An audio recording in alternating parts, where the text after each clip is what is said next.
nice and quiet. Yesterday we were over at Michael Yuka's, Oh, yes. and he had a very loud old refrigerator. Oh, my, So- yes. Well, so we we're at a tried- goodly distance from my refrigerator, so. No, his was like from the 50s, one of those really old ones. Yeah. So, Well, this is new and it's some distance away, Yeah. both. so could you start with your name and military rank? Yeah, name, rank, and serial number to begin with. Familiar phrase. My name is Lee Lorch. I was a T5, that is to say corporal, in the Army of the United States. My serial number I still remember. More recent numbers I don't remember. 31311429. I was in the Corps of Engineers, but attached to the Air Force. The task of the company to which I was assigned was to make maps from which the pilots could guide their flights, largely for bombing purposes. The maps had been made previously by reconnaissance planes, and then our outfit developed them in the photo recon section and made various calculations which we hoped would be useful. I think the number was 948th Corps of Engineers, but I don't guarantee that. And where in the States were you, and where were you based? The basic training was in Miami Beach, Florida. They had taken over the luxury hotels, and I lived higher on the hog there than I had previously, at least as far as sleeping was concerned. And when that was done, we were sent for further training in geodetics for preparation of the map making to Fort Belvoir, Virginia. That's quite near Washington, D.C. From there, the outfit to which I was then assigned went to Will Rogers Field in Oklahoma City, partly for further training, but mostly to hang around until the time to get shipped overseas and go to work was at hand. At that time, I was detached from the company and assigned as adjutant or assistant, or I've forgotten the exact title, to what was known as the base inspector.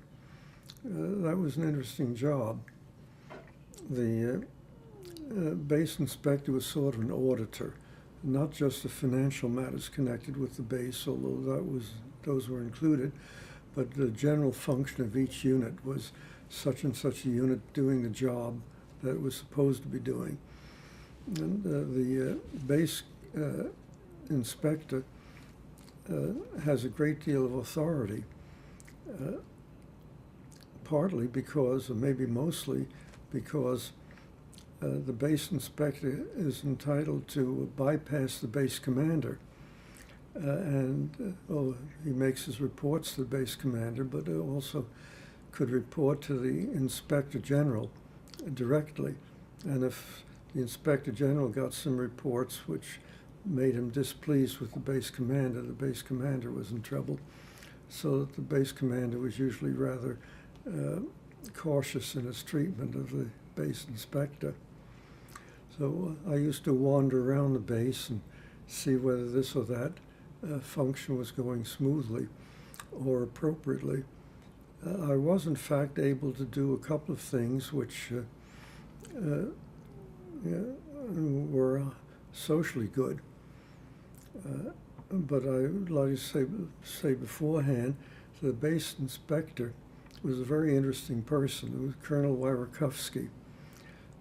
He came of a Polish Catholic family in Chicago, and after the First World War, unemployed youngster, joined the Army just to have something to do. He was very bright.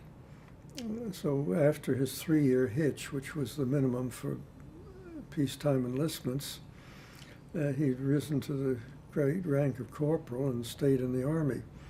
And just before the war, he retired at the rank of Master Sergeant. The government at that time, very short of staff, of trained staff, recalled many of the recently retired high-ranking enlisted men and gave them wartime commissions. Colonel Wieruchowski was in that category. He was called back as a captain, and by the time I ran into him, he had been promoted twice and was a lieutenant colonel. But he always maintained the point of view of the enlisted man, and was very loyal to the people who worked with him and around him. And if any junior officer tried to get one of the enlisted men under Colonel Wieruchowski's command into trouble, the junior officer was more likely to wind up in trouble than the enlisted man he complained about. And what were you doing before the war, and how did you feel about the Well, I'd war? like to say a little bit more about this. I inspected, for example, the base health services, and I found that the nurses were being kept below the rank authorized in the table of organizations. The chief nurse was entitled to be a captain, and her deputy a first lieutenant.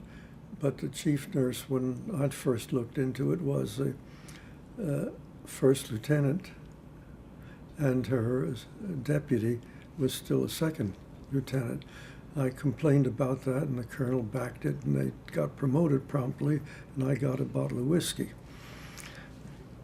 The other thing, which was in a way more serious, as you know, the U.S. Army was segregated, and there were a corps of black soldiers on the base.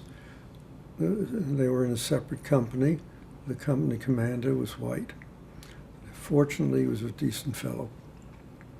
And when I inspected the functioning of that company, I was able to point out that there were a number of soldiers in it whose prior experience prior to going to the Army included skills which the Army was losing, and that they should be sent away for further training in those skills and thereby permitted to do something in the Army besides sweeping floors.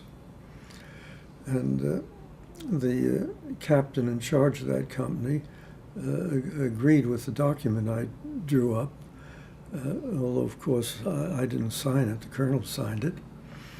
And we did get a number of the black soldiers sent away for skill training, which would be able not only to render more service to the country, but to have better lives themselves after the war. Those are the two. I was able to do a number of other things in that capacity, provided I always said the colonel wants this. I never wanted anything as an enlisted man. So that, but then of course that came to an end and we were shipped overseas, and now I'll return to your question. Just to follow up, you said you were just a corporal when you did this? I was still a private first class at that time, but in the Army and in business or any place, you have the rank of the person you work for. So I never, when I went to inspect a function and found something the matter with it, I wouldn't say, I don't like this. I would say the colonel won't like it. And in fact, he was a good-humored fellow. And I remember one morning when I stopped in to start work, he grinned at me and said, "Tell me what I didn't like today." So this was, in a way, the high water mark of my constructive contribution to the service, much to my regret. I would like to have done. I'd like to have been much more useful later on as well. But as I said, that came to an end. Of course, I was only temporarily assigned to him while the company I was with was ready to go overseas. I would like to inject something else here.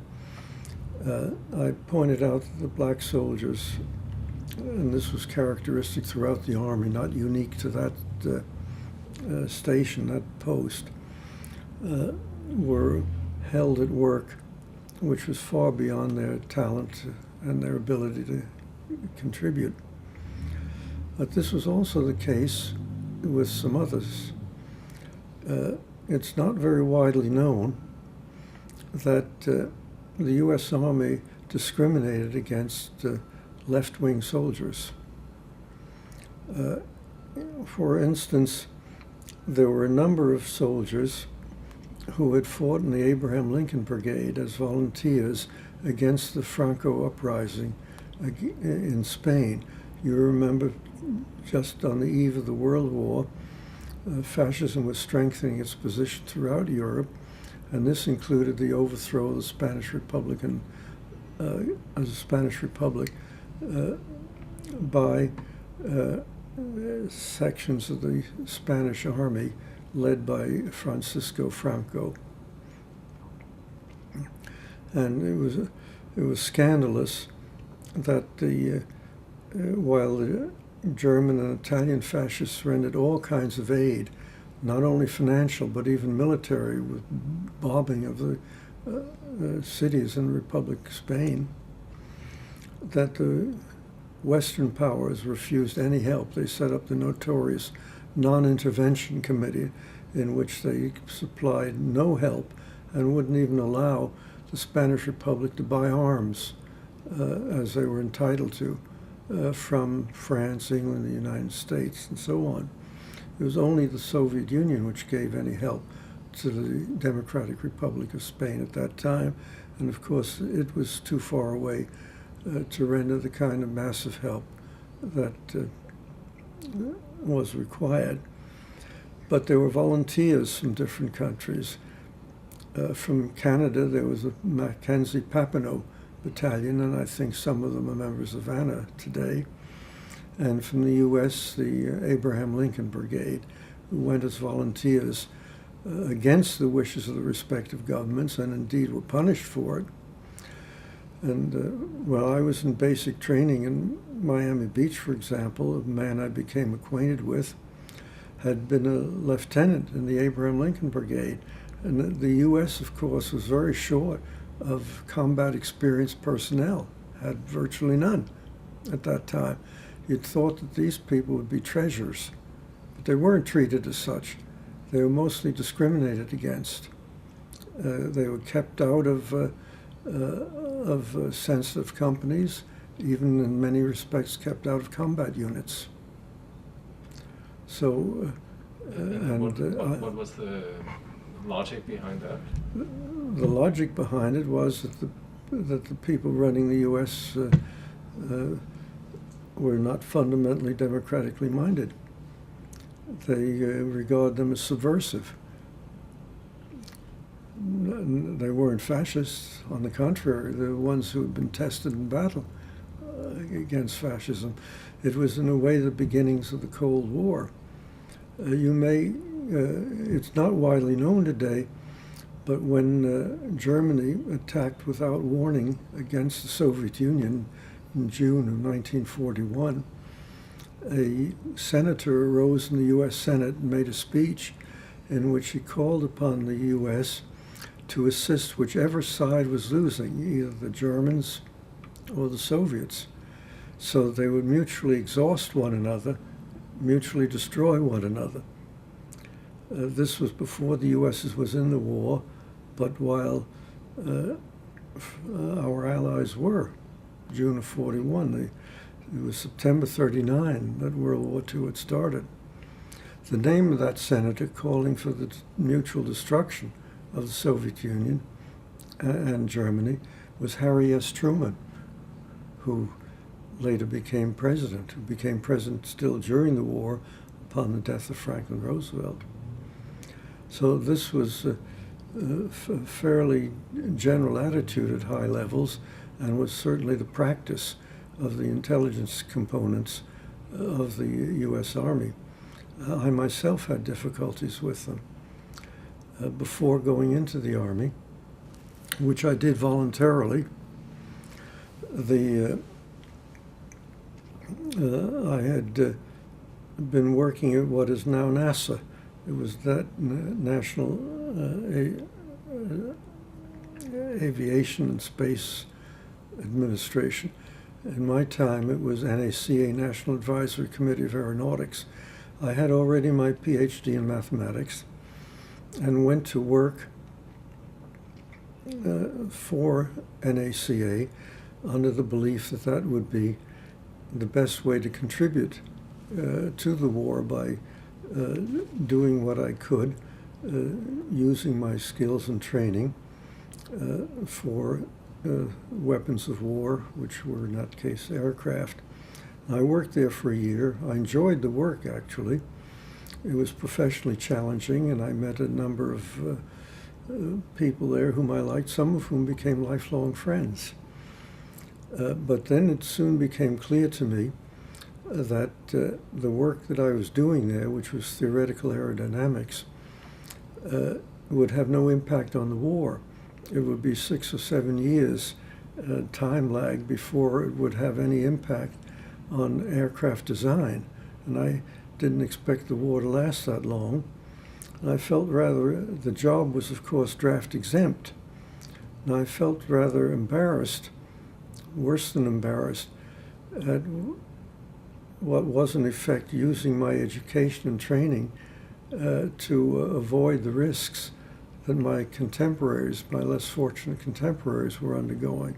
So I resigned so that I could be taken into the Army. That was in 1943. I had worked for NACA for a year or more. In the position that you were working at, were you politically active or conscious? Oh, I was certainly politically conscious, and so were quite a large number of the other people working there. But there was another aspect to that position, a geographic one. It was located at what's called Langley Field. That's still the main center for NASA today. And it's adjacent to the town of Hampton, Virginia. Norfolk roads and so on's in that area. Hampton, Virginia, in the Deep South, was also the location of the Hampton Institute, today called Hampton University, which was one of the best known of the black institutions, the universities which black people attended. I was not married at the time. I had a room in the then overcrowded town of Hampton. I had my breakfast hastily in my room and my lunch on the base. But I didn't want to eat in the segregated restaurants at night. So I used to go to the Hampton Institute at Holly Tree Inn for my suppers. And of course I became acquainted with colleagues there, became friends with a number of them, some of whom I saw in later years. And one day the dean asked me, would I be willing to teach there? I said, oh, I work all day at the base. We keep regular office hours there, in fact, extended ones. He said, well, you know, we can't get any math teachers during the war. I said, yes, you have my sympathy, but I can't switch jobs. He said, well, suppose we set up a job in the evening, move a class in the evening. Would you have time to take it then? So I agreed, and I taught, I think without pay, the class in the evening for students at the Hampton Institute. That became relevant to my Army service. As I said, I went from there to the Army, and when you join the Army, they ask you to fill out a long sheet of everything you've done before. And of course, I included that. And I was called in by military intelligence and wanted to know why it was that I was willing to work at a place intended for what they called N, not Negro, but the mispronunciation which they used. We had a bit of a row about that word at the time. So I guess that made me subversive. And I kept getting separated from my outfit from time to time on that account. I also passed language exams at that time in both French and German, so I wound up in India. The Army, they said, was always skillful at putting square pegs in round holes. just a couple of questions. On the design work that you did, was it anything that people now would know, a plane that was later developed? Well, it wasn't design work. It was a study of airflow problems.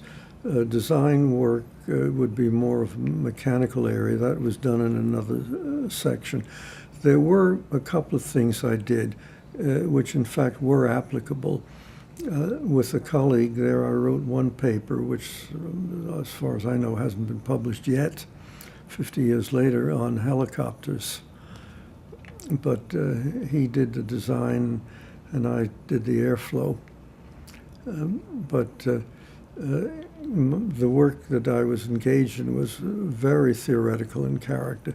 Everybody else working in a senior position at the base was trained in the nuts and bolts of aircraft. They had a number, I said everybody else is not quite true, but close to it. Everybody else was, or nearly everybody else, knew how airplanes were designed. And my outfit, we studied the airflow around the design patterns which they proposed. They didn't know about engines. In a separate section of the NACA was set up in Cleveland, which focused on the engines. And then after the war, they expanded, still keeping Langley Field as the main base, and still keeping Cleveland Engineer Center. Later, they added a general section at Moffett Field on the outskirts of Palo Alto, California. It was there that I met up again with a number of my former colleagues. Well, they didn't. The man who had been a lieutenant in the Abraham Lincoln Brigade was more highly trained in the appropriate way than I was, and he had trouble staying as an enlisted man in the U.S. Army. There were some people who were on the left politically who did get commissions. Because different bases had different criteria. People with different prejudices were running assignments and so on. But an overall policy was to keep a sharp eye on and keep at a lower level people whom they looked on as subversive.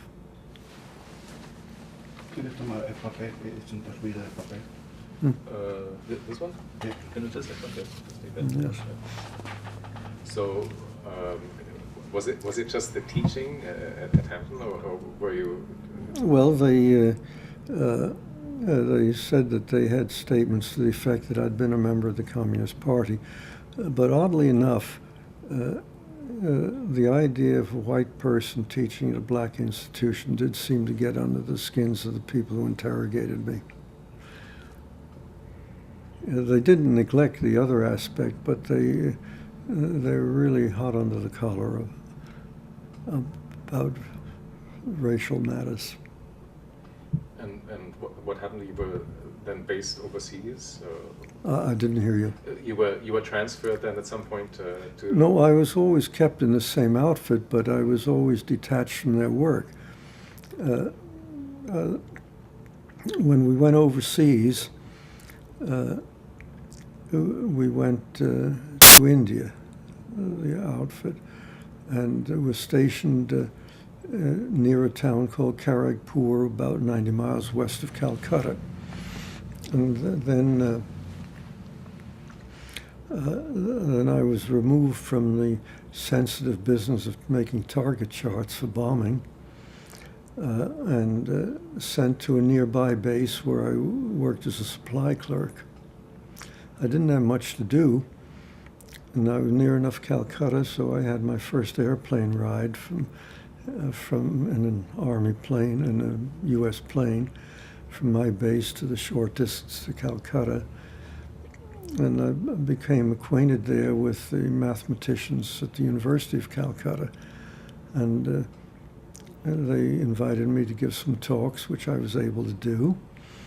And I had so little to do for the most part in the Army that I completed some further mathematical research. And my second mathematical publication, in fact, is in the Bulletin of the Calcutta Mathematical Society, and my place of residence, which is always at the end of a mathematical publication, says Army of the United States. And where did you serve out the war in India? No, not entirely. We were there for about a year, and then we were transferred to Okinawa.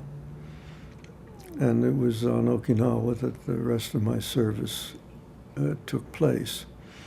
We got there really as the war was winding down. I had very little by way of personal risk while I was in the Army. My base in India was once bombed by the Japanese, but it was sort of a token bombing. It wasn't a massive one. We sat in foxholes watching the fireworks pretty much as the aircraft artillery tried unsuccessfully to hit the planes. And we had some risk, of course, at sea. It took us, I think, 41 days to go from Hampton Roads, Virginia, which is where we shipped out, to Bombay.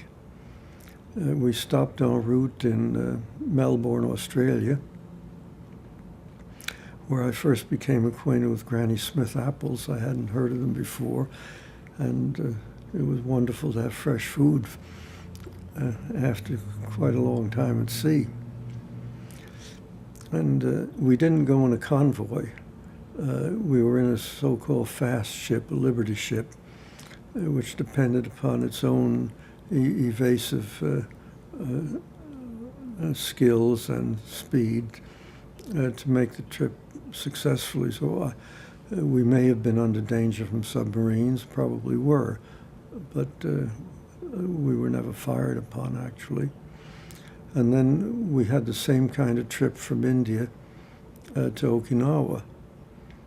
Again, it was we were not in convoy. Again, it was just a fast ship weaving its way around with all sorts of maneuvers from India to Okinawa. So the sea voyages were in a way restful, but of course occasionally stressful. There were always episodes of one kind or another. I remember one day, actually it was night at the local time, when I was on watch in the ship. I got up to deck, and it seemed to me the whole shipment was there. You could hardly move around, like New York City subways at rush hour. And I asked, well, why aren't you fellows downstairs sleeping below deck? Oh, hadn't you heard? Our radio and radar aren't working. Well, that would, of course, be very dangerous. You wouldn't be apprised of observable dangers. Well, I hadn't heard that, so I did my best to investigate, and I found the source of the rumor. They had Vespa services every night on the ship, and the ship's chaplain was on that ship was a hard-shell Baptist, and he believed in scaring the daylights out of people to make them religious. So that particular night, when I'd been downstairs resting up knowing I was going to be on night duty, that particular evening, he had come forth with something like, "O Lord, thou art with us. Though radio and radar may fail, Lord, we know thou art with us." And of course that had been translated into a statement that the radio and radar had failed, when in fact there was nothing the matter with either one of them. So sometimes we ran into stories of that sort, episodes of that sort. We also had some experiences with weather. We're here now about the hurricanes here. We were through some of them. We were in India over a year, so we had the whole gamut of Indian weather, including the monsoon season, when the tents would all be washed away because the pegs couldn't hold in the heavy rains, which fell for long periods of time. And there were winds, I don't know the technical names, typhoons, tornadoes, whatever, but they were what we would have called tornadoes. And again, here was another humorous episode. One night in India, we heard a rumor that some other base had ice cream. So that was a rarity with us. So we liberated a truck, and a group of us rode to this other base. And on the way back, we were going for a long time. Suddenly it occurred to us that we must have gone past our base. The distances weren't all that great. So we turned around and looked for telltale signs more cautiously. The reason we'd missed the base the first time was that we had been looking for the most obvious thing, namely the tents above the shrubbery. But while we were down enjoying our ice cream, a narrow swath of vigorous winds had swept through and knocked all our tents down. So the tent tops were nowhere to be seen. So, and on Okinawa, we were there during the rather famous typhoon, which hit the first front pages of the U.S. newspapers. It lasted about 3 days. And there's no record of how fast the winds went because our wind gauge broke at 135 miles an hour. And the Quonset huts, which had already been erected, were torn to shreds, and sheets of galvanized iron were floating through the air like tissue paper, and the beaches were littered with ships that had simply been blown into it. I'm wondering about when you heard about the attacks on Japan prior to the atomic bombing and then the atomic bombings. Well, the atomic bomb, that created a very interesting situation. We were at sea, very close to our destination of Okinawa, when the announcement came about the atomic bomb. And the reaction was not one of joy. It was one of puzzlement. You know, when we heard that a single bomb had wiped out a city and killed 100,000 people or more, it was, I think we all felt that we were in the presence of a new phenomenon which we couldn't understand at the time. There was no great celebration that the war was about over and we were not going to have any dangers. The atmosphere, you may remember that the atomic bomb was dropped on Hiroshima just 2 or 3 days before the Soviet Union declared war on Japan. See, there had been an agreement between the Soviet Union and the Western Allies that 90 days after VE Day in Europe, they would enter the war against Japan. 90 days passed, and they entered the war. When that was announced, which was something we could understand, the ship went wild. They were very happy. They knew then the war was over. They didn't know what the atomic bomb meant. And how was it announced? Well, with a ship loudspeaker system, because they'd gotten the information. The ship's captain had gotten the information by radio, presumably coded in some way, and whoever was responsible for commanding the troops on board would be informed and made the decision, which was not difficult to make, to let us all know about it. It was not. It was announced. After all, sound travels, but it doesn't travel infinitely far. So we used to get announcements from time to time. And as I indicated before, even the ship's Vespa services were broadcast over the loudspeaker system. I'm just curious, in what words it was expressed. How would they have explained what had happened? I don't remember clearly. I don't remember. It was something which it was phrased in a way that made clear to us that a weapon of a new type had been dropped and that a single bomb had destroyed an entire city and killed 100,000 or more people. That was announced. It was clear that it was not a big bombing raid, which we would have understood, but it was a result of a single bomb. That was in the announcement. Anything about Nagasaki 3 days later? There must have been, but we were still floored by Hiroshima. And of course, the Nagasaki bomb, we didn't know it was a different type of bomb. It was only a rerun of the previous experience. No, I'm wondering how you felt serving. You mentioned that you had been separated from some of the regular units, and that you were under suspicion. Were you felt torn? Did you feel torn? Well, I didn't like it, of course, but it didn't, in fact, cut my social contact with my colleagues, with my fellow soldiers, some of whom I kept up with after the war for a long time, some until they died. And I was very pleased with my fellow soldiers. Of course, I didn't get along uniformly to the same extent with all of them, but in general, I was on good terms with them.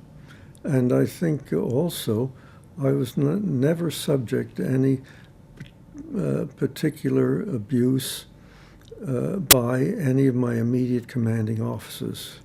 I don't think any of them particularly liked what was being done. So when I wanted to, I got the same leave privileges that the other soldiers did, because that was in the hands of my immediate commander. I got permission almost every time I asked for it to take a couple of days off and go to Calcutta to visit the university. So that it wasn't, by the way, when I was at Bill Rogers Field in Oklahoma City, I also made contact with the University of Oklahoma, which was in Norman, Oklahoma at the time, and the base newspaper actually ran a picture of me in my Army uniform giving a lecture at the University of Oklahoma. So I didn't feel harassed by the people I was immediately with. And in fact, I felt their support quite often. Were there political discussions among soldiers? Oh yes, we had a lot of political discussions. And some that are semi-political, and of course there were big divisions in political views. But on the long voyage from the U.S. to India, I said 41 days. It was 35 later from India to Okinawa, also a long voyage. I gave talks every day on the progress of the war. I got hold of a map, which was pinned up below decks, and from the ship's radio, I got the daily bulletins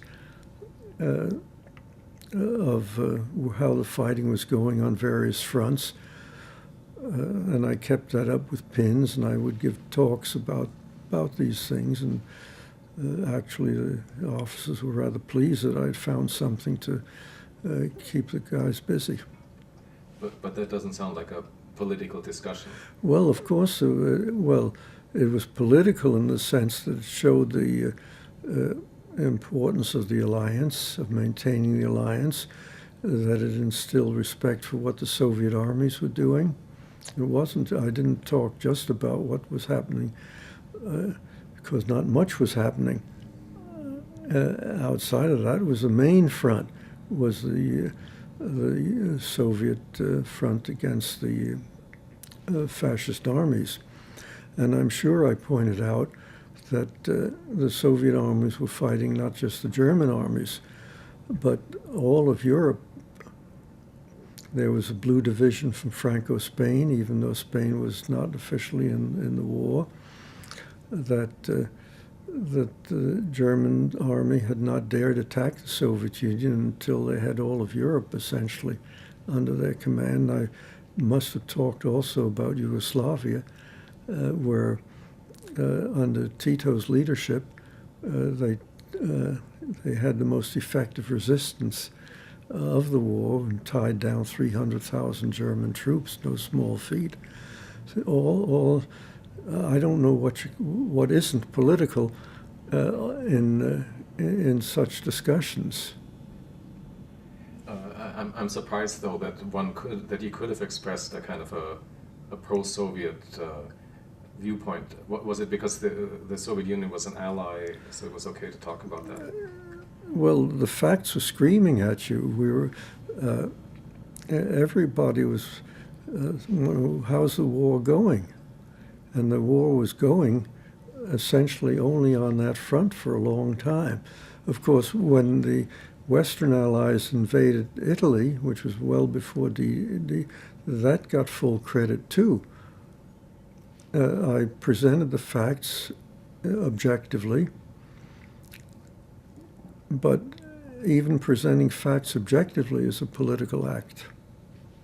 To look at the press, if you look at TV programs now about the war, you wouldn't know the Soviet Union was in the war. And what happened from 1945 to 49? After, yes. The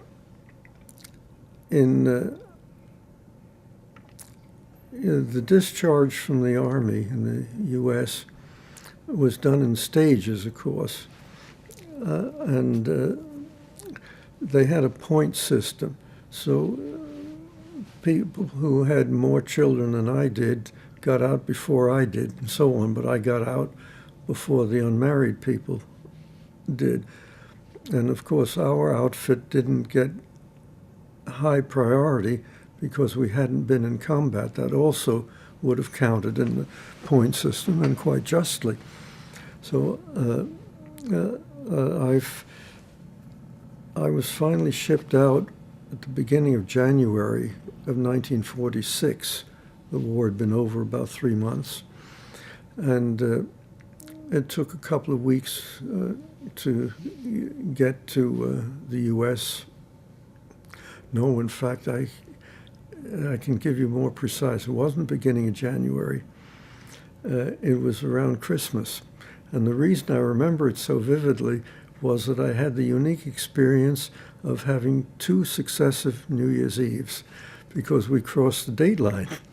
So it was December 31st, 2 days in a row. It just a happy coincidence. So I remember that. So then we landed in Fort Lewis, state of Washington, and took a train across after being processed. And on January 20th, 1946, I was discharged. Received my honorable discharge from the Army. But I'd like to go back to another experience, which was mine, although it was not necessarily a military experience. I married during the war. I married on December 24th, 1943. I was an Army private at the time. My wife was a Boston school teacher. And at that time, the Boston School Committee had a regulation in place going back to close to 100 years. A female teacher will resign upon marriage. And Grace, my wife, became the first teacher to refuse to submit a resignation on marriage, so they fired her. They fired a teacher whose husband was about to go overseas, who had no income, and who might be killed, or what's worse, banged up and on her hands the rest of his life. But they fired her. One member of the Boston City Council said it would be better to lose the war than have women out of the home. A member of the school committee said a woman's place is in the home. I happened to be present in my uniform when he said that. I got up and asked,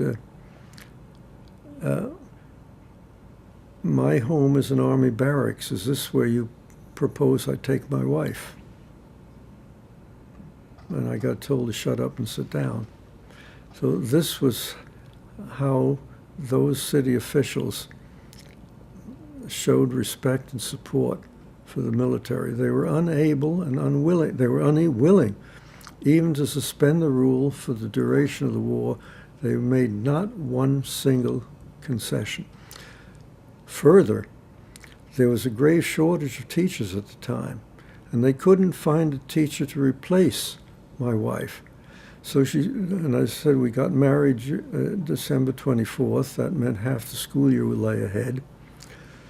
During that half, the remaining half, she taught the very same pupils that she had before, but as a substitute for a non-existent teacher, and getting paid 1/3 of what she had been paid before for teaching the same pupils, and with no benefits, of course.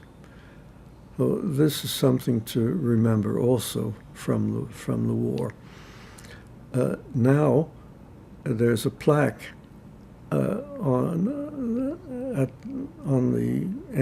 the entrance to the school bearing the same name as the one at which she taught, in her memory and honor, honoring her for having been the first teacher to resist this iniquitous rule, and another paragraph for her subsequent important contributions to the civil rights movement. But at the time of the war, the school committee was willing to throw her out on the street. So what did she do in 44 and 45? Well, as I said, for part of that time, she was teaching as a substitute, eking out a living. Then our baby was born, a little daughter, and she and another soldier's wife whose husband was overseas. Alice was born while I was overseas, and who also had a small child. Those two women found a slum apartment together, and they spent most of the winter in court getting injunctions to force the landlord to supply heat. Of course, I was giving my meager soldier's pay to her, and the other woman she was with was getting some pay from her overseas husband as well, and I think my father was also helping out.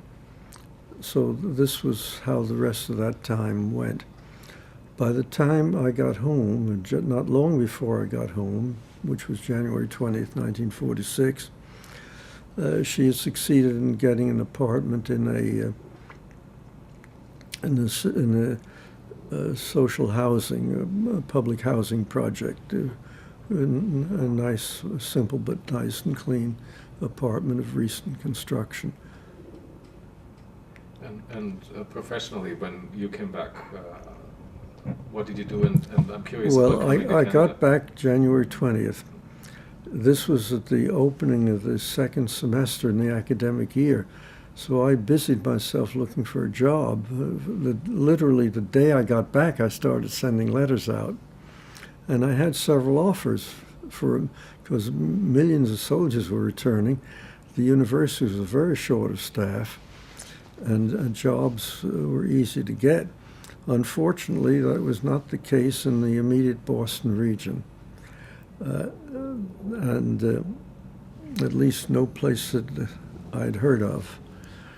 But I was offered several jobs. The nearest was at City College in New York, which was where my father and sisters were living.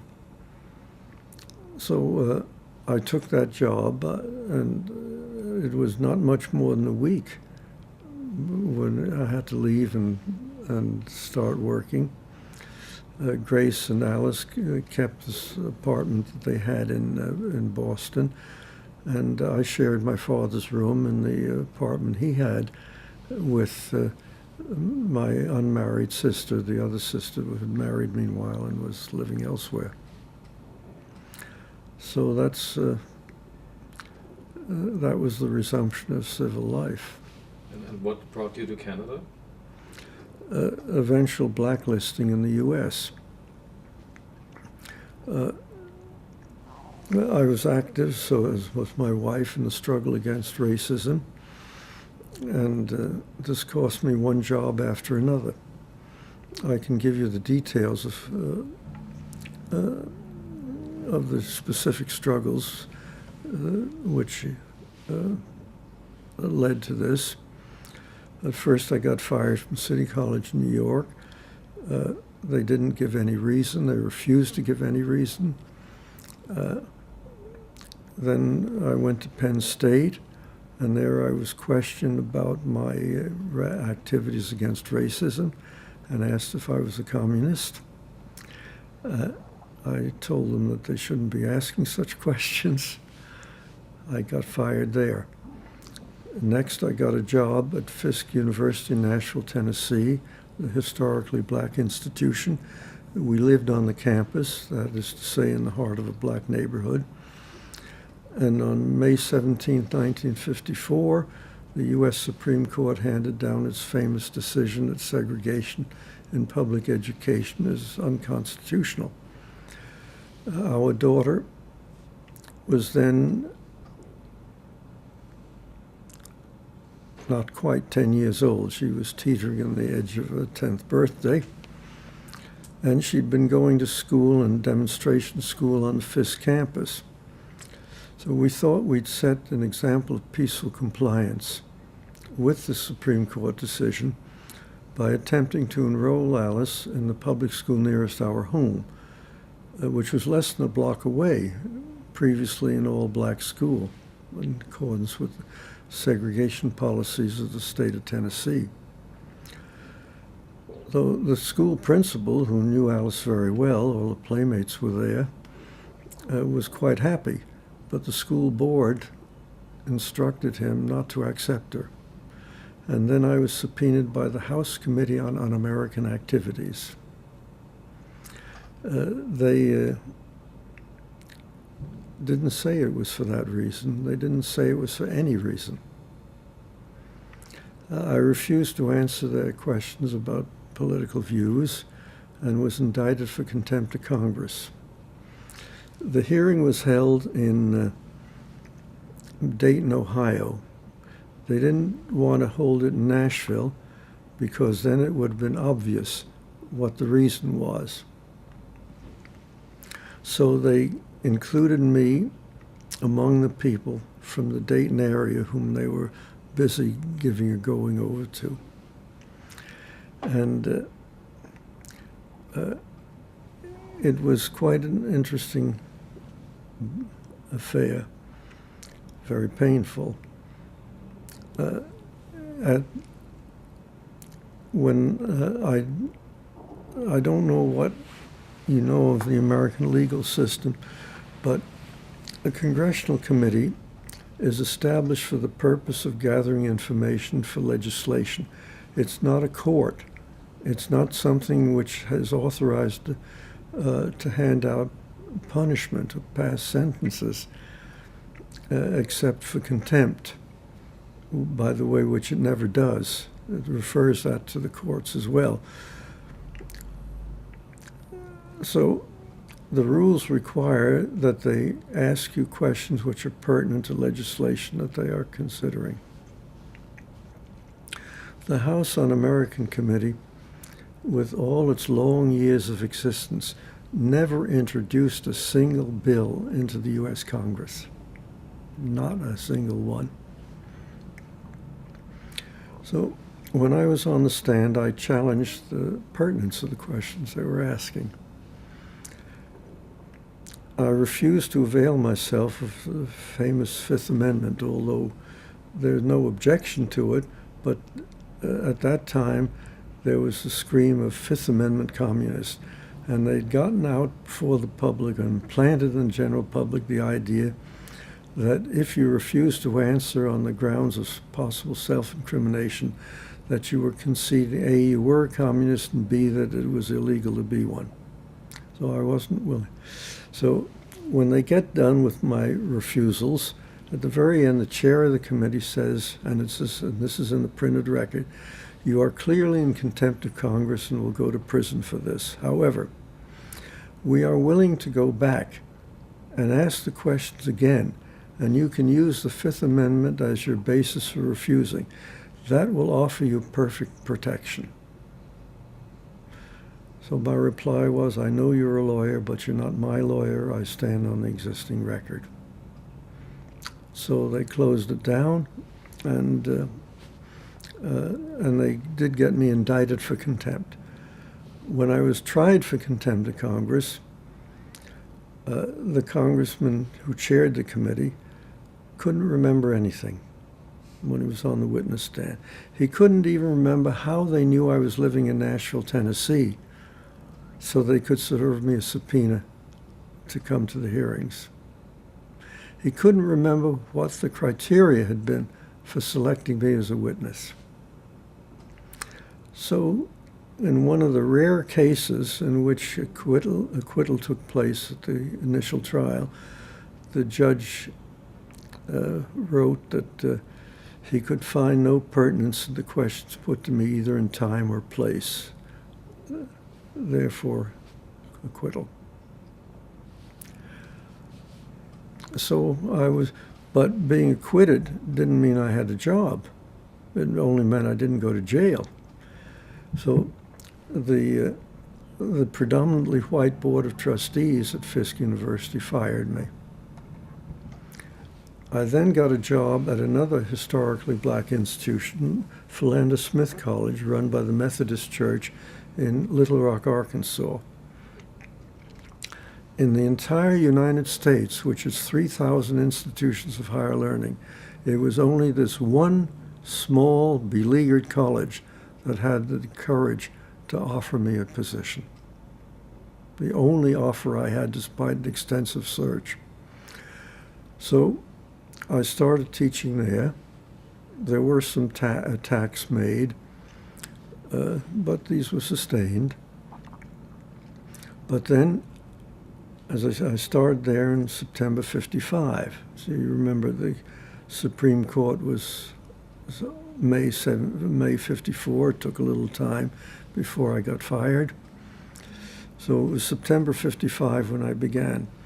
You may remember that in September 1957, there erupted the famous Little Rock crisis, when 9 black children, high school age, had been ordered by the courts to be accepted into the previously all-white high school, and that the governor of the state had called out the Arkansas National Guard to keep these kids out.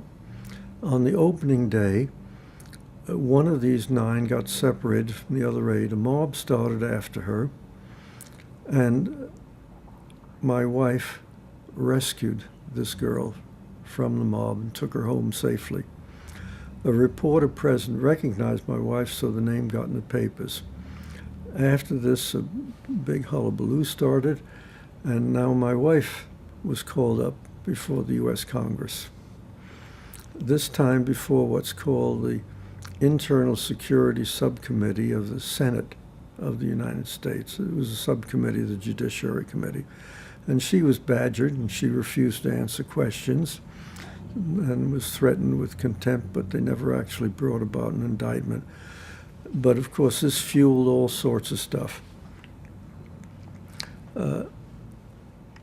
Our daughter was harassed in school,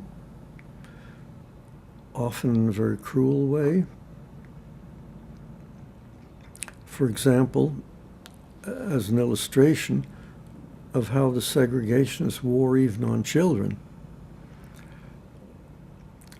some anonymous white man phoned the principal of the junior high school where my daughter was, where my 10-year-old daughter was, telling the principal to tell my daughter she had to go home immediately, her mother had just died. Fortunately, the principal had his wits about him and phoned me to verify the call had come from me, which of course it had not. But there was nothing these people were unwilling to do. And they put dynamite in our garage, not for the purpose of exploding it, but for claiming that we stored dynamite. And many, many other things. Well, I don't want to rehearse the full story of Little Rock, but eventually I had to leave there because the Southern Conferences of the Methodist Church, which took regular collections for the support of this college, said they weren't going to give any more money, wouldn't make any more collections if I was there. There were believable threats to dynamite the premises of the school and so on. So I came to Canada. I'd had many offers of jobs in Canada. You have to change it? Just to put in a new cartridge. Mm-hmm.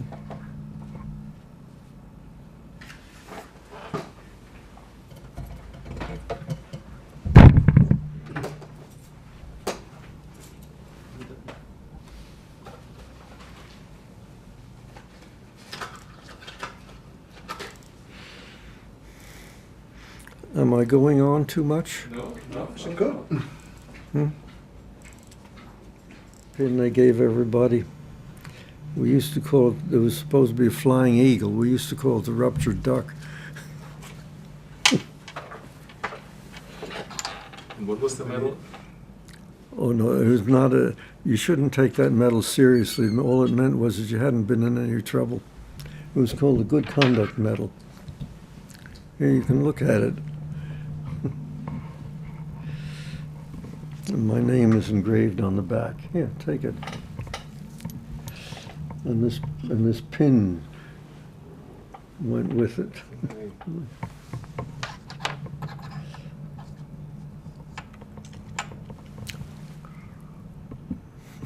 What a very strange efficiency, honor, Yes. fidelity. Yes. Strange ideas. Yeah, but everybody got it more or less.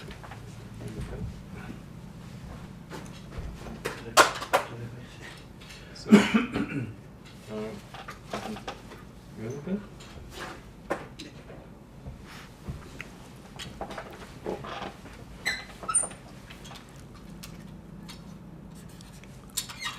If either of you'd like to use the facilities while we're making this break. No, I think we'll wait. Okay. See, at my age, you're not going to answer the same way.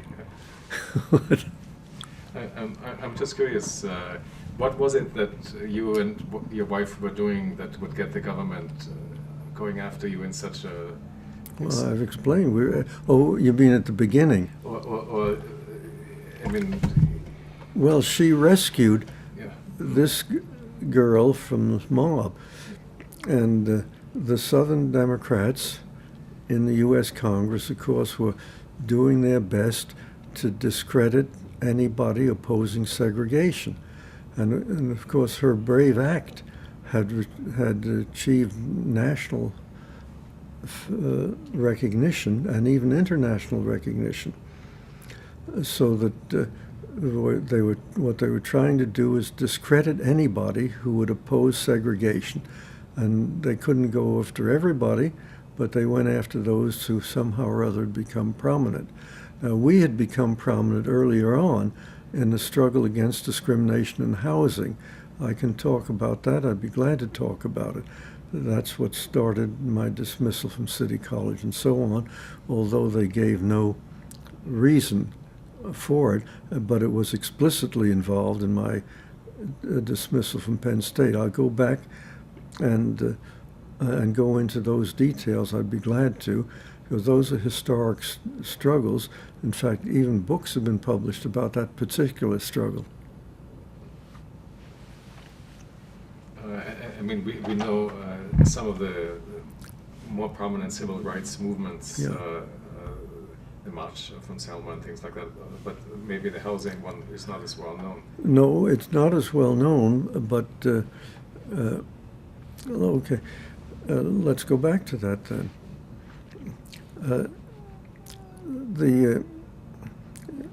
I want to go back now to the immediate post-war era. As I mentioned, I got a job in New York, but we didn't have any housing there, and I had to share with my father. After a year of that, we did get temporary housing in a Quonset hut in a veterans housing project on the outskirts of Jamaica Bay. But at the same time, housing was being erected, permanent housing was being erected. And one of the most prominent projects was called Stuyvesant Town. This was in New York City, consequently of great interest to me. And what had happened was this. The New York Lower East Side was a slum. Rotting buildings into which large numbers of poor people were packed. Under the name of slum clearance, the New York City authorities exercised what's called the right of eminent domain to condemn those buildings, eventually to destroy them.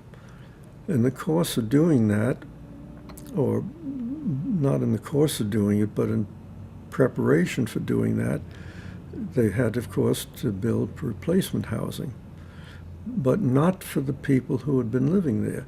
They didn't do anything for the poor people, not a thing. It's something being repeated now in New Orleans. When poor people's housing is destroyed, they build other housing which the poor people can't afford. This happened in New York in the mid-40s. The city signed a contract with the Metropolitan Life Insurance Company, then the largest financial aggregate going, I think $13 billion in assets. And much of Metropolitan's investment was in housing or real estate of other kinds, for example, in the plantation lands of the South. And the city authorities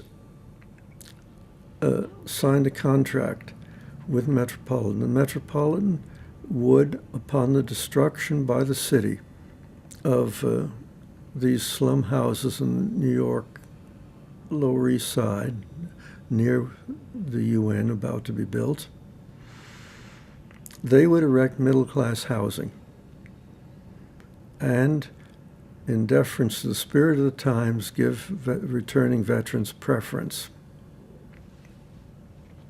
However, oh yes, and further, the New York City authorities would not increase the tax rates so that on this fancy new housing, Metropolitan would pay the same property taxes as had been collected from the slums. This was something like a $100 million gift over the life of the contract to Metropolitan, a huge subsidy.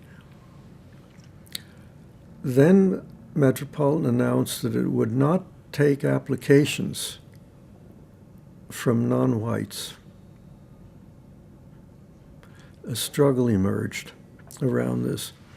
The NAACP and the American Jewish Congress and several other organizations joined in bringing suit in the courts against this. They lost. At that time, under the Democratic upsurge of the war, the New York City election process had been changed from the ward system to proportional representation, so the minorities could be in city office. It was done by borough. Result was that in Manhattan and Brooklyn, where there was a strong left movement, in Manhattan, a leading member of the Communist Party, publicly so, Benjamin Davis, a black lawyer who had found it necessary to leave Atlanta and move up to New York, was elected to city council in Brooklyn. Somebody from the Italian working class, also a communist, was elected there. And they made a lot of noise on the political hustings, condemning the racist policies of the Metropolitan Life Insurance Company. There was also, interestingly enough, a good-hearted Republican on the city council, Stanley Isaacs, who was opposed to segregation. And he joined with Ben Davis to introduce an ordinance into the city council to make this illegal. Nobody on the city council was going to vote against such an ordinance. So what did they do? They assigned it to committee to study. And it sat there for at least 2 or 3 years.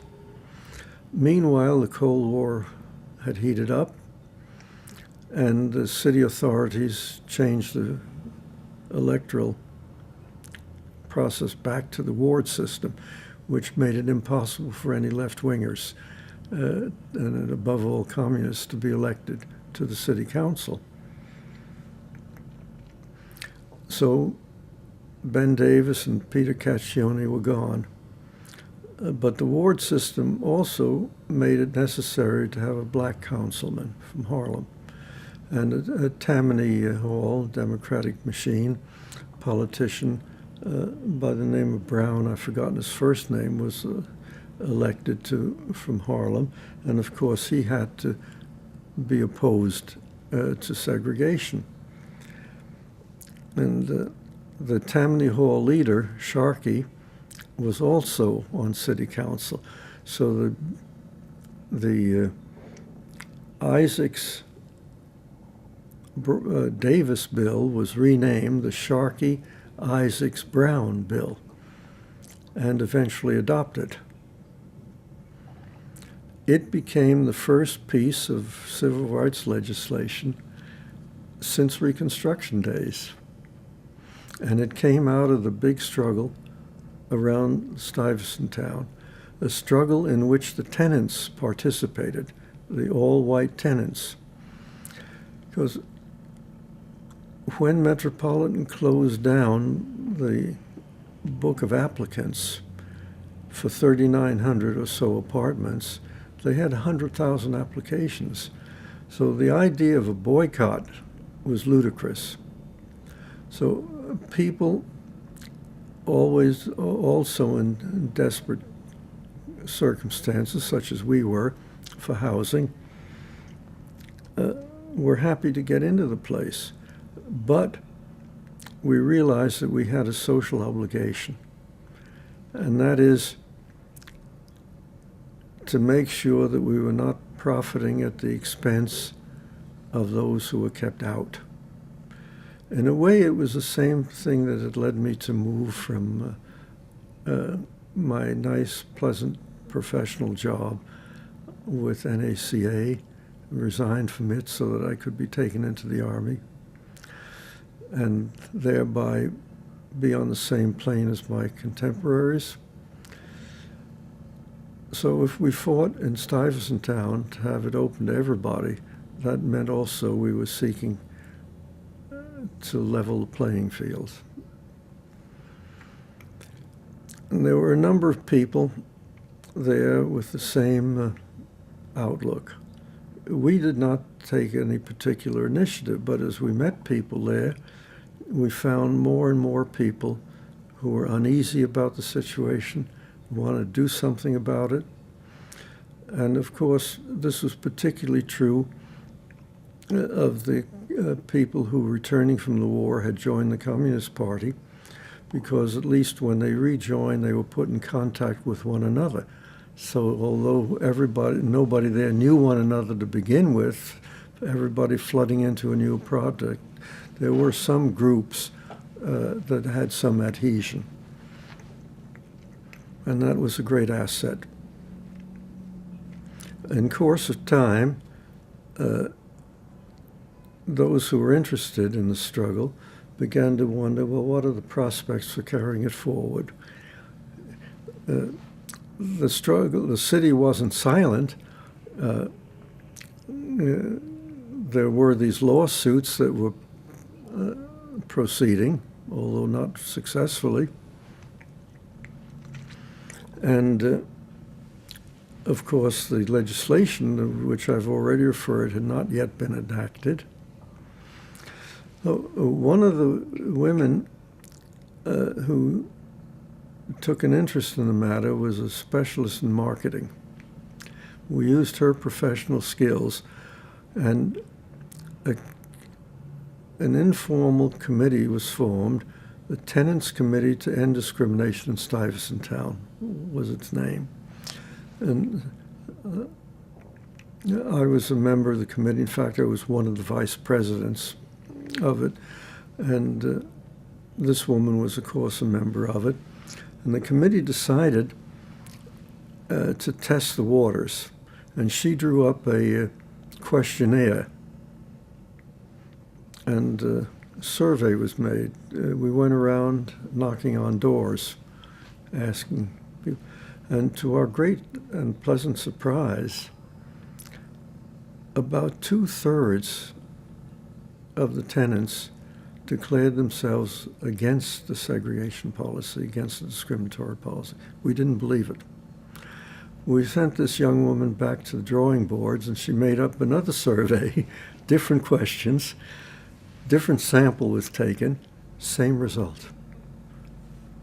And this motivated us to make public the committee and to come out with public demands on it, and to mobilize and to hold meetings in the area in this way. And it, of course, energized city civic action, not just organizational and legal action, but holding of meetings and signing of petitions, so on. So this, and a citywide committee was formed, and the same person was chair of both committees, Paul Ross, a very distinguished lawyer who had at one time been executive assistant to a mayor of New York and had then gone into private practice. And we sent a delegation to see the then mayor and didn't get any place with him. So demonstrative actions were taken. Now, I was the only officer of the committee who was on a public payroll. I was teaching at the City College, wholly financed by the city. There were some lawyers on it in private practice. There were a couple of clergymen on it and so on. But I was the only officer of the committee who was reachable. And shortly after the committee became public and began to make a clatter, I was officially recommended for promotion. Instead of being promoted, I was notified I was not going to be reappointed. No reason given, no charges of any sort against me, no claims of any sort. So it was not hard to guess what had happened. The city was supporting Metropolitan and its exclusionary, the city authorities were supporting Metropolitan and its exclusionary actions. The city paid, the city financed university, were not going to have me. Then, as I said, I got this job at Penn State. And there, the administration called me in and demanded to know why I was active on a housing project in New York. So I explained it to them. Well, said the acting president, the Board of Trust, here we would call it the Board of Governors, had called me in and asked me for a report on you, and I told them that you were engaged in research, that you were a good teacher, and you got on with your colleagues. And then they told me that that's not what we're interested in. And we have some questions for him, and I'm going to ask you these questions now. Would I be willing to give up my apartment in Stuyvesant Town? I should back up and explain, by the way, what was involved. That's a big omission on my part. When I got the job at Penn State, my Stuyvesant Town lease had 2 more years to go. Instead of giving up the apartment, we invited a black family to occupy the apartment, not subletting it. That was forbidden by the lease, but as our guests. They had to keep their apartment in Harlem because they could have been kicked out of Stuyvesant Town any moment. We couldn't foresee how that was going to develop. So they couldn't give up their dwelling, so they had to keep on paying rent. So they weren't getting any charity by being in our apartment, because they were still covering their own.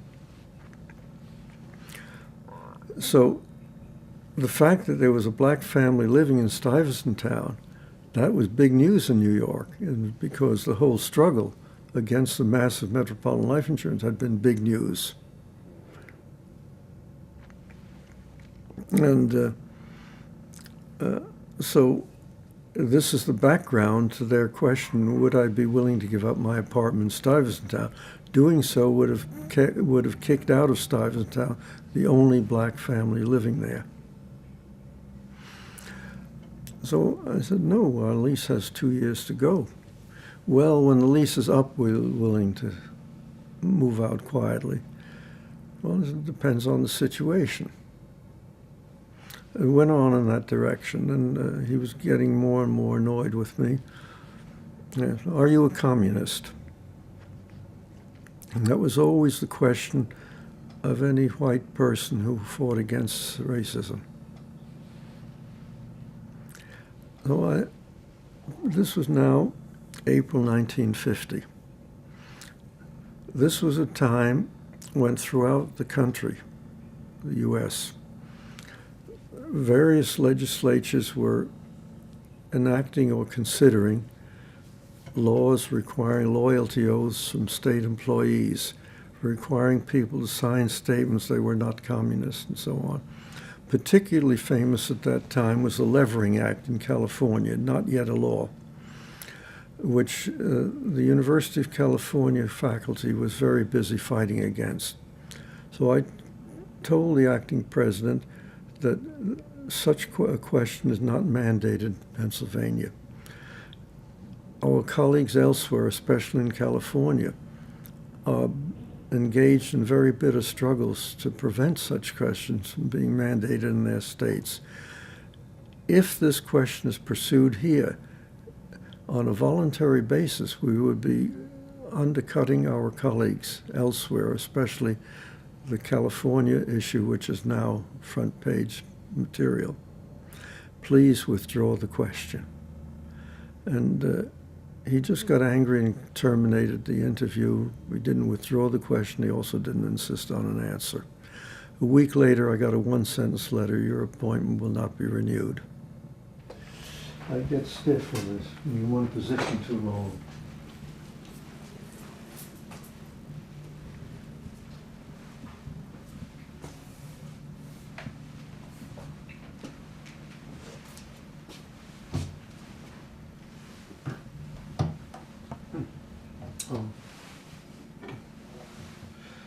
This is a new place to me. I don't know where everything is anymore.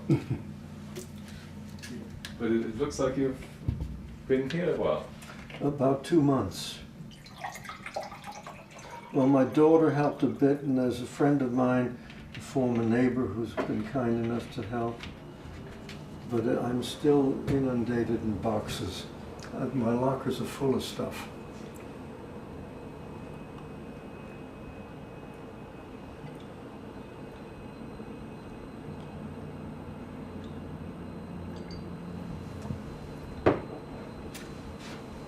That's better.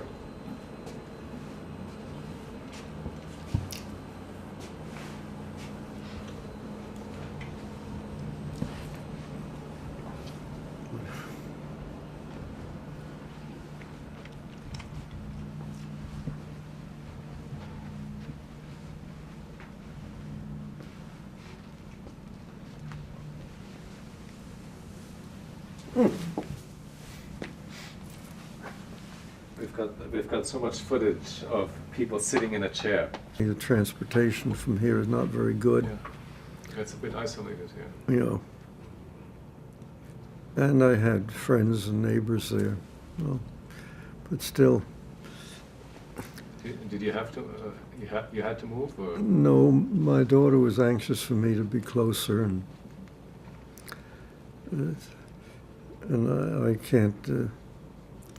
I can't expect to go on forever. I'm 90 years old, and so if I have, as could happen any moment, a catastrophic decline in health, she's in the same building and doesn't have to run across town.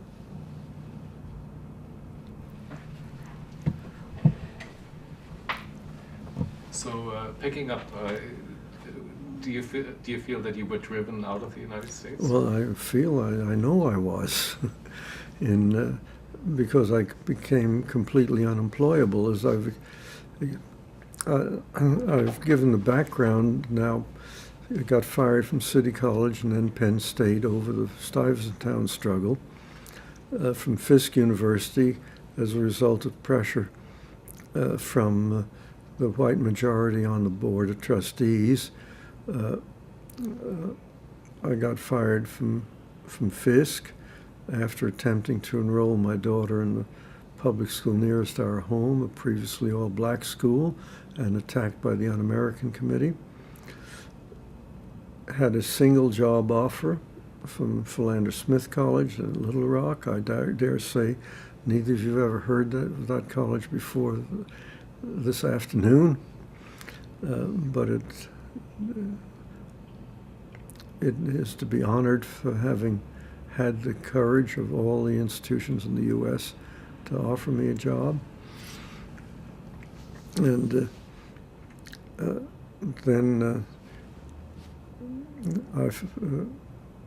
I wasn't exactly fired, but they preferred me to leave, and I agreed that it was a better thing because they were going to wreck the school if I stayed there, financially and physically. So, and then I couldn't get any other job in the U.S., any other job. I had a number of jobs offered in Canada, as I'd had every time I got fired from the U.S., I had offers from Canada. Then I went to the University of Alberta in 1959. And I came to York University in 1968, not because I was dissatisfied in Alberta or because I didn't like Edmonton. Neither would be true. I was satisfied at the university and I enjoyed Edmonton. But both my wife's family and mine were in the East, and they were aging and health problems. And in fact, my father died a couple of years after we moved here, and access was important for us to our respective families.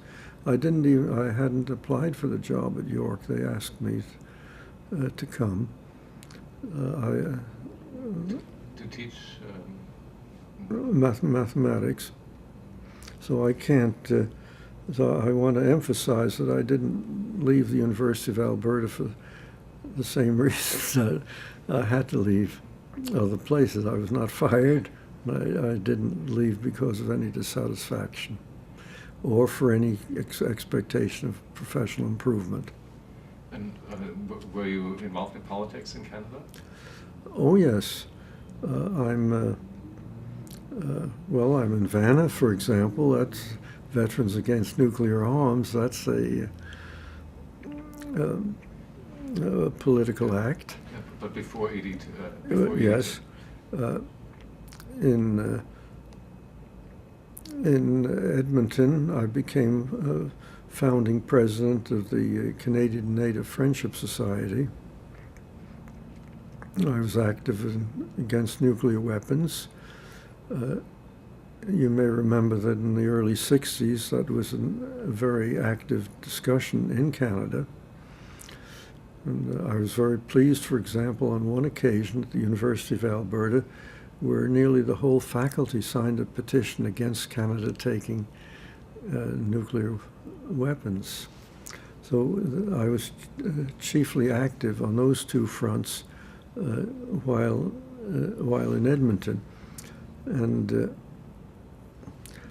moving here in 1968, continued similar activities.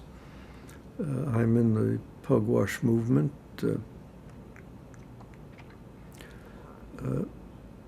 I'm chair of the executive committee of the Canadian-Cuban Friendship Association. I joined that shortly after its founding, which took place after I'd moved to Toronto.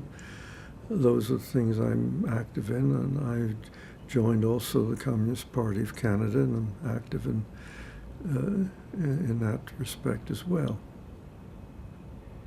And how did you make the connection with VANA? Well, as soon as I was not a founder, but as soon as I heard of it, I joined, because I am a veteran, and I was already active against nuclear arms. It was a natural thing to do and a good thing to do. I haven't been as active in it as I would like to be, but I've been active in other things, and I've continued my professional activities. Although I'm officially retired from the university, I still have an office there, and I go there. I was there yesterday. In fact, my claim is that I'm not retired. Unfortunately, my salary is. And I still publish in the mathematical journals and still active in mathematical organizations. I was one of the founding members of the Association for Women in Mathematics, which was to protect and promote their activities. And I've been a member since the beginning of what's called the National Association of Mathematicians. That's a US-based organization. The title is not so revealing, but it's actually the organization which serves the black community in the US. Last year, I was at the meeting of the American Mathematical Society, which is the big outfit, and the National Association of Mathematicians, NAM, was meeting at the same time in the same places for obvious reasons, because there are many people in both. We're in one of these big fancy hotels, and with a black colleague, I was looking for the place where the NAM meeting was being held. We asked the clerk at the hotel where it is. He said, well, you go to the basement and all the way to the back. I couldn't help it. I said to my black colleague, we really didn't have to ask, did we? So there's still issues that have to be fought there. And do you remember any highlights of your association with VANA? Any accomplishments? Well, I have not been very active with VANA. I want to give it all the support that I can. I've enjoyed very much the meetings I've gone to. I've learned from them. There have been, talks given there by various members of VANA about their experiences, and it keeps the flag flying. And in talking to the Canadian veterans, have you noticed, was their experience the same as yours? Was there any difference between the American? Well, of course, no two things are exactly the same, but there were some parallels. One of our good VANA members, I have such trouble remembering names, who died a couple of years ago, a man of Hungarian origin, had been a member of the Communist Party of Canada, and had been interned at the beginning of the war. Because, at the beginning of the war, it was France and England, and Germany and Italy. The Soviet Union was not in the war. The US wasn't in the war. And the Canadian government interned not only the Japanese, I should have mentioned Japan also, not only the Japanese Canadians, but also they interned a large number of communists. Again, no trial, no nothing. They're very apologetic about both internments today, but they have security certificates, and they've interned some more people today. This time it's the Muslims' turn, without trial, as before. Well, just to get back specifically to Vanna, this is a colleague, comrade, who wrote a book about his experiences. I hope you can dig it out and dub it in here. He was interned, and then when the war turned, he was taken out of an internment camp and taken for specials training, following which he was dropped behind the enemy lines in Hungary. He was of Hungarian origin, Hungarian birth, spoke Hungarian fluently, to take up contact with anti-Nazi Hungarians. Hungary was an ally of an extremely risky job, and taken from an internment camp. So that's knowing somebody like that is a high moment. And others fought in various ways. And some of the Vanna people also were in the Mackenzie-Papineau battalion. I've spoken about the U.S. counterpart, the Abraham Lincoln Brigade. So, you'll be interviewing people from MacPaps. And they have an association of their own, but they're also members of Vanna, at least in many instances. So there were some Canadians who had the same experience of being persecuted at the beginning of the war.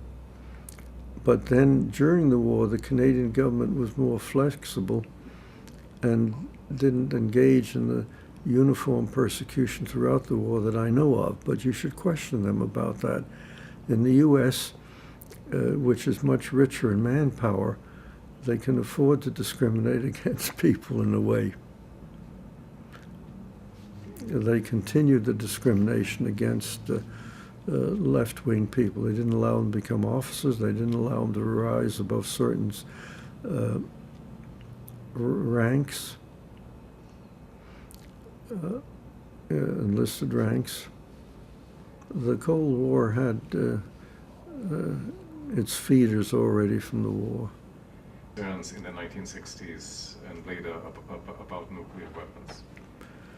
Well, my concerns growing. They're still growing. The nuclear weapons need to be abolished. And the U.S. continues to stockpile them, despite provisions in the treaties which they signed for the reduction. There was some reduction, but not the elimination which is foreseen. And also, they're now developing nuclear weapons of a type that were not foreseen when the original treaties were signed, but whose spirit should certainly be covered by those, the so-called bunker busters, and so on. I'm concerned also of the danger of accident. If you have something hanging around for a long, long time, something's bound to go wrong. At 3 Mile Island in the U.S., they were very close to a catastrophe. In Chernobyl in Ukraine, there was such a catastrophe. A U.S. bomber accidentally dropped some nuclear bombs off the coast of Spain a few years ago. Except for Chernobyl, the world has been lucky. But you cannot depend upon luck. So that has been a concern of mine, beginning early on, and and continuing. And what about now? Well, the danger of accident, I think, is growing. Its true safety devices are probably better, but also the technical weapons are better too. And what about the proliferation of that there's now more nuclear powers? Proliferation is bound to continue until the U.S. is willing to join in an overall problem of elimination. Because the techniques will spread, the power of various countries will, the technical skills of various countries will expand. They are expanding, and countries cannot be expected to abide by demands that they desist from nuclear weapons unless the world at large is willing to do that. I'm against proliferation, but as a realistic matter, many countries are going to skirt the edges unless such time is where these weapons are completely eliminated. The Einstein and Russell pointed out in the last document that Einstein signed in his lifetime, the Russell-Einstein Manifesto of 1955, that a war now threatens the very existence of the human race, and specifically nuclear weapons do. Their point was that unless you eliminate, that you have to eliminate war before war eliminates humanity. And this is an urgent demand, an urgent necessity. And with this threat to civilization, what with this threat that nuclear weapons pose to the existence of civilization, what's the responsibility of individuals to do? To participate in the struggle to eliminate these weapons, to bring pressure on their respective governments, to have their respective governments bring pressure on the countries, especially the United States, that harbor nuclear weapons today. And to remember that non-proliferation should mean also not building up,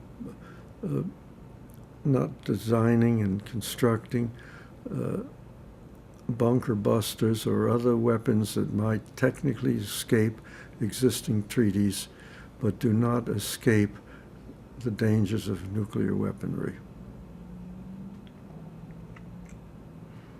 The struggle needs to be successful if the human race is going to succeed in existing. No, you mentioned that you're 90 years old. When you look back on your life, what are you most proudest of? Or are there any regrets that you didn't achieve something? Well, every life has its joys and sorrows. What am I proud of? I've never felt like taking pride in much of anything.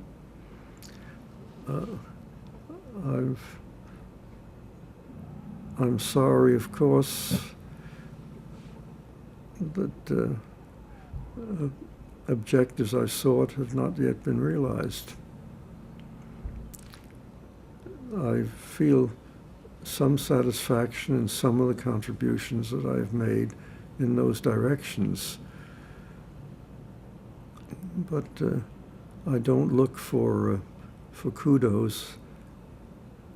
I look toward my daughter and granddaughters and successive generations. When you mentioned objectives, what would those have been? Peace and justice. Peace and justice. That on specific terms, the elimination of exploitation, the establishment of a social system that will provide for not merely the welfare, but the well-being and the comfort and the joy of everybody. one of the songs we learned as children, the world is so full of such wonderful things. It should be a joy to all of us. But you look at what's going on in Africa, the AIDS epidemic and the horrible poverty even aside from that, the growth of poverty in Canada too. We are not on a path now which leads to justice. We have to put this country and all other countries on that path. We're not now on a path which leads to peace. We have to get on that path. And I feel this way that, you referred to my being 90. I feel it'd be sort of a cop-out to die now and leave the world in the mess it's in.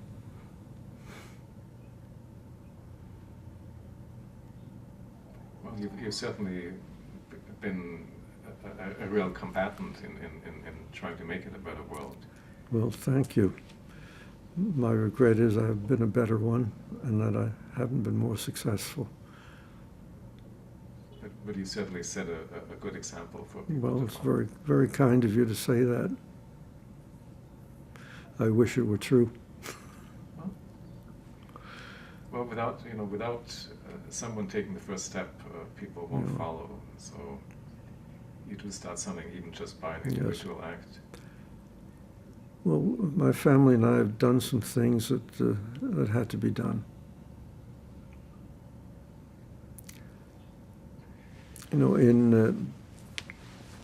There's a play by Bertolt Brecht on the life of Galileo.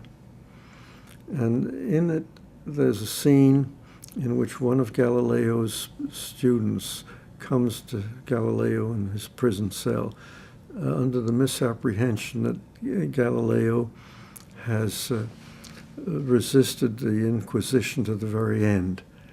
And he starts to praise Galileo for that. And Galileo says, no, you mustn't say that. I have shown weakness. And the student says to him in his disappointment, sad is the country that has no heroes. And Galileo answers, no, sad is the country that needs heroes. I think that's a statement we should keep in mind. And all of us, we don't have to be heroes. The world is going to be changed not by those who are heroic. They can set some examples, but it's all of us together who can make this a world fit for humanity.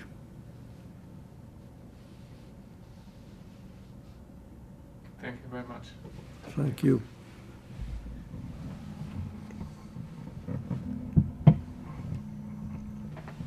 Okay. Now, you said you'd be kind enough to give me a videotape of this. Is that something which I can play on an ordinary VCR? Yeah. We'll have this. Okay. Excuse me. Hello? Oh, hi, Vicky. It's just ending now. Oh, okay.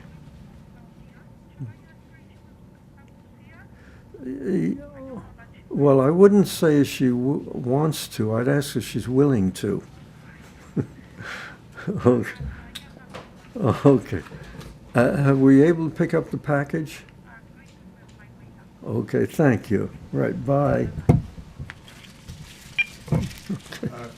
Yeah, Eddie can make a copy either on VHS or DVD, whichever you prefer. What do you prefer? Could you do both? Okay. Yeah. Thank you. I have a DVD machine now, but I'm not always sure of it, and I'd like to be able to lend it to my daughter and family members and so on. Yeah. Oh, a couple of honorary degrees and some other two of the places which fired me later gave me honorary degrees for the reasons which they had fired me. And were they willing to admit that? Pretty much, yes. But this was many years later.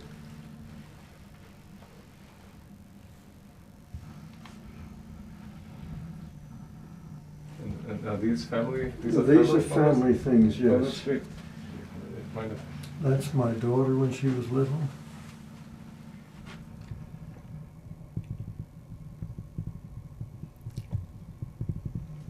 Yeah. Entonces yo tengo que cambiar la posición. Ay, oh, no, esa luz. Ok, quédate parado ahí. No, aquí no, behind the light. Oh, ok. Yeah. Because it's a reflection. Eh, And what is that that gathering? That's my father and siblings. My father is the second one from the left, the first man on the left. That's okay. And is that you on the right? No, that's his siblings. I'm I not see. there at all. I see. That's Oh, it's your uncle of uncles, mine. your uncles, Uncle. yeah. Yes. Uh-huh. There's a picture of me.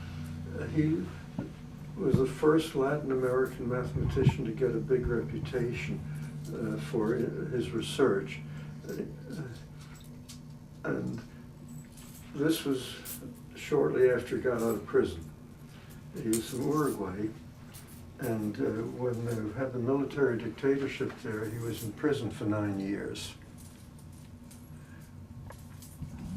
That was one thing I was quite active with the struggle to get him out of prison. He, not only was he the first one of the first, probably the first Latin American mathematician to get a big reputation for his research, but he was also a leader of the Communist Party of Uruguay. And in that capacity was elected to Congress, to Parliament in Uruguay. And then he was in Parliament when the military coup occurred. And he was, of course, taken directly from Parliament to prison. He was in prison for 9 years.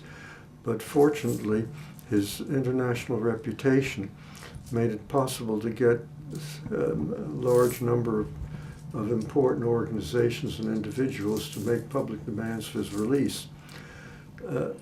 While he was in prison, 11 universities gave him honorary degrees to call attention to him, and they were about equally divided between both sides of the Cold War.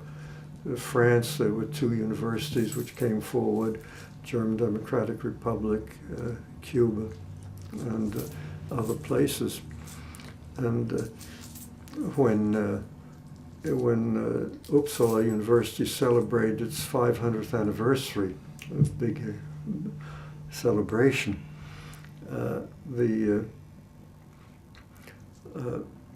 the mathematicians present, there was a special week for mathematics in that year of celebrations, issued a public statement demanding Macera's release. That was 1977 when that occurred, and when he was still in prison. And many things like that happened around the world. And I was active. I was quite active in his defense. And recently, I had the bottom drawer of that filing cabinet was half full with the correspondence about him. And in December, I sent that to the University of Uruguay for their archives. They were anxious to have them. And then in April of this year, they opened the archives, and they invited me to be present to make the speech about Macera and the opening of the archives. And that picture, as I said, was taken just after he got out of prison, well, not just after, not the day after. He was let out in 1985, and the International Congress of Mathematicians took place in Berkeley, California in 1986. And that's where he and I met for the only time. And that's where that picture was taken. And the drawing, is that? There's a painter Barker Fairley. Oh yes, University of Toronto. University of Toronto. He was head of the German department and became, after retired, a distinguished painter. He made this painting of me. I knew him quite well.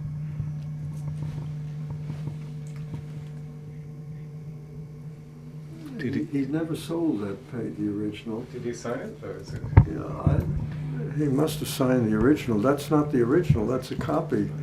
And his widow, which was his second wife, has the original still. I ran into her not so long ago, and she told me she still had the original. That's the other picture in this room. But I'm glad you got me to talk about Macera, because that was he was a very brave and significant personality. Can you explain a little bit about the kind of math that was it theoretical math? Or what? Yeah, it was theoretical, yes. Can you explain what kind of things you would do? Well, if you can, it was a study of the type of mathematics that arises in the study of motion and forces and so on. That way it sounds quite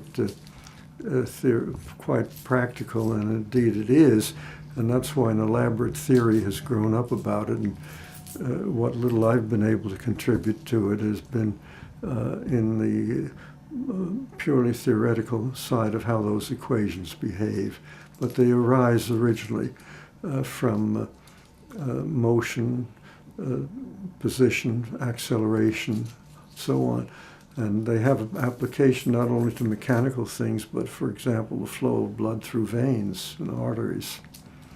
And I'm very pleased that nowadays that's a larger component of mathematical applications than it used to be. The applications of mathematics to health and medicine are now very significant, not only to the building of machines of war. That's great.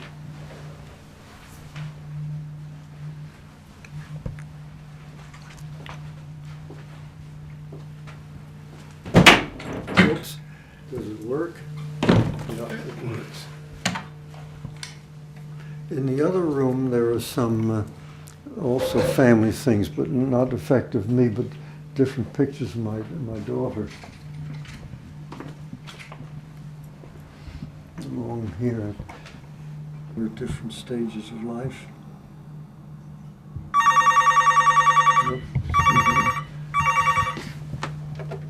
Hello? Hello?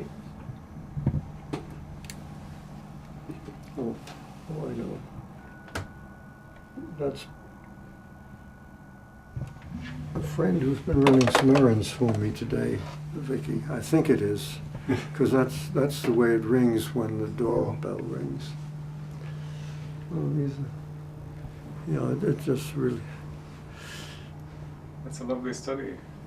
Yeah, I've got to get it better organized. This is Vilnius University in Lithuania. It's very old also, and I was a guest of that university when it celebrated its 400th anniversary. And that's one of the little. And this also is from that occasion. That's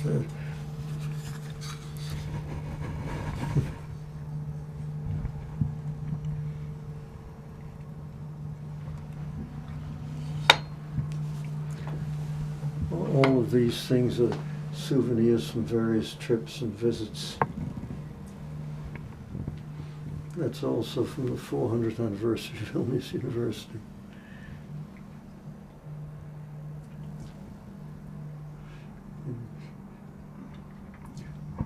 I have an award also from Cuba for the Medal of Friendship.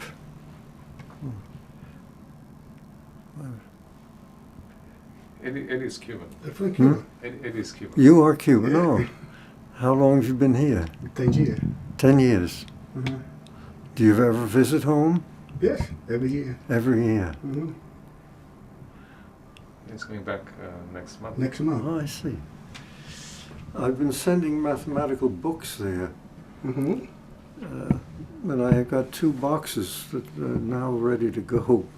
I'm looking for somebody to take them. Can you take some things for me? Pardon? Can you take some things to Cuba? What, Or are you fully packed? Or are you fully packed already? Most amazing things. Of course, medicines. Yeah, one of his sisters has cancer, and, Oh, that's so terrible. he's I'm supposed to bring sorry. some medicines. And Mm. but then they also want cell phones and laptops, Yes. and they don't quite realize the Yes. cost of things. They think you can pick them up at the street corner, I guess. Yeah. Yes, yes.